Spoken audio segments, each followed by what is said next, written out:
Hi everyone.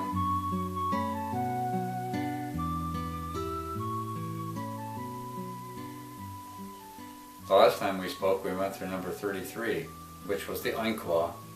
And the Oahspe, the thing within a thing, man, of course that meant that man had not only a physical body, but a spiritual body as well.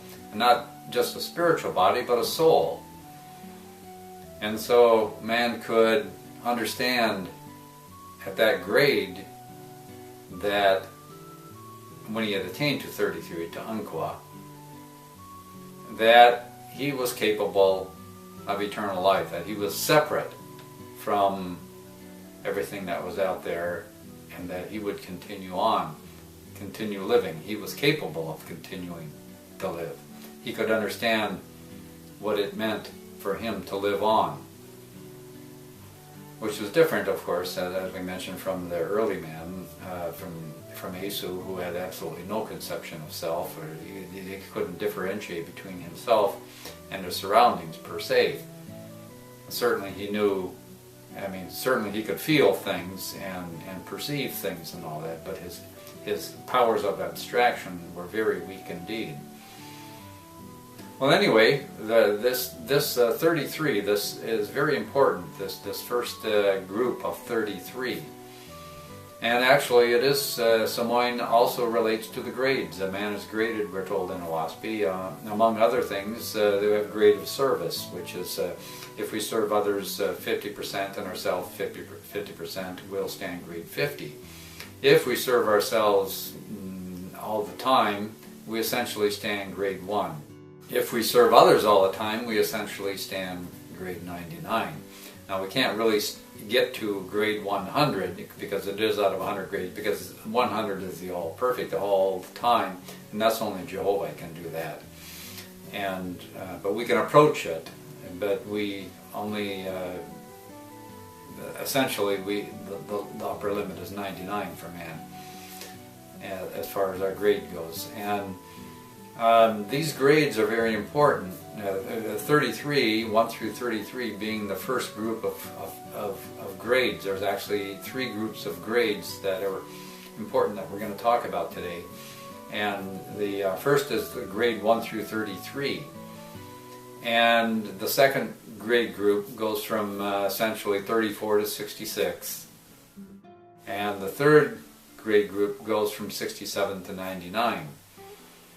And we'll see in a little bit why those are important. Before we continue moving forward in that direction, recall what we talked about. We talked about number 18 and number 19. 18 being hack and the social, and how it relates to the social order and man, and 19 how everything is down to the core, down to the bare bones, and it's seemingly dead in the water, dying, dead, death. I prefer to think of it as the 2 snakes, 2 serpents, because serpents represent corporea, as do the bones. But the serpents indicate that there's life there. The serpent does have the quality to destroy itself, and it's going to still try to protect itself, still try to protect the corners, still try to, and it's more fluid, more adaptable, we could say. That adaptability and so forth, as we mentioned briefly, was seen in number 85.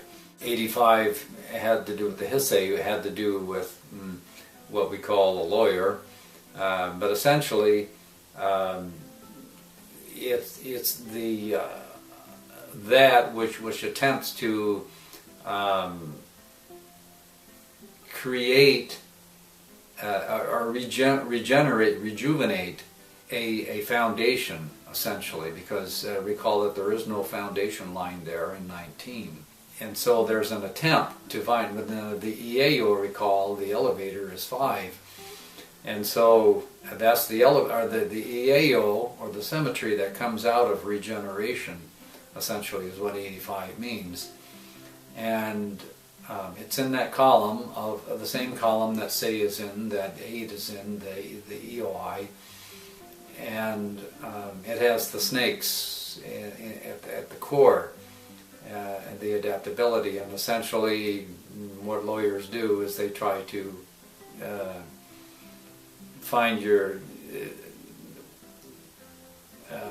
well, they're supposed to find the truth of the matter, obviously, or at least that's what we think that they're supposed to do in the court of law, to find the truth of the matter. But actually they're just advocates for looking at things in a certain point of view, a certain way, and they will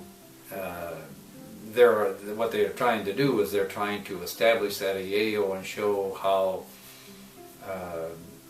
that it is in relationship to their client. But the point that we're making here with this, to me, is the adaptability of the lawyer. A lawyer can advocate for you, and he can advocate for the other side.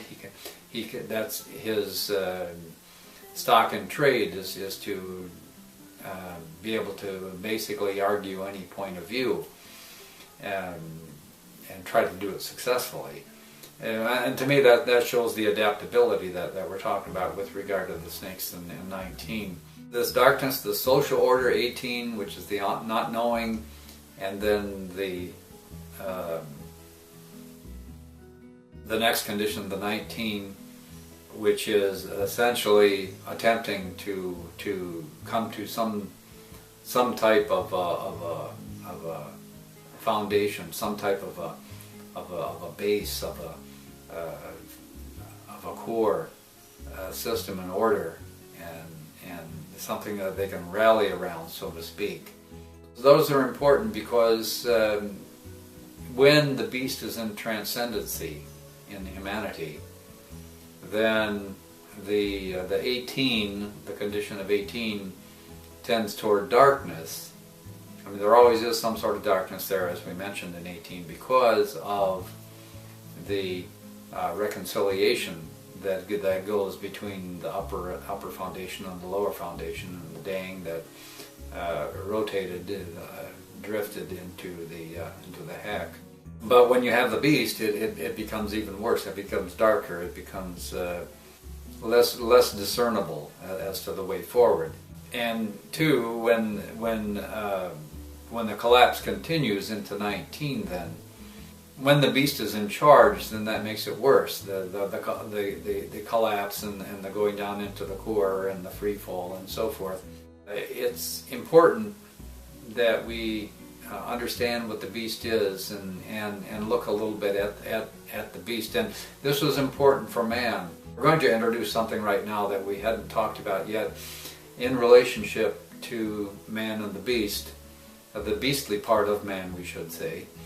And that has to do with how do we deal with it? How does mankind deal with the beast? Now we talked basically a little bit about this when we talked about the enlightened person, the enlightened man, and how that enlightenment may be just corporeal enlightenment, or it may also be enlightened in the ways of S, in the ways of spirit, the unseen. This corporeal enlightenment, or the lower enlightenment, doesn't necessarily have to be for the good. I mean, it can be enlightened about evil, how to do evil and become, evil inventions and so forth. The tetracts one of the tetracts that we're told in Oahspe about, and the bohus is one of the ancient words for that. Man then has that as a part of his oki, as we mentioned, as part of his home, and then the fruits of that as he went forward.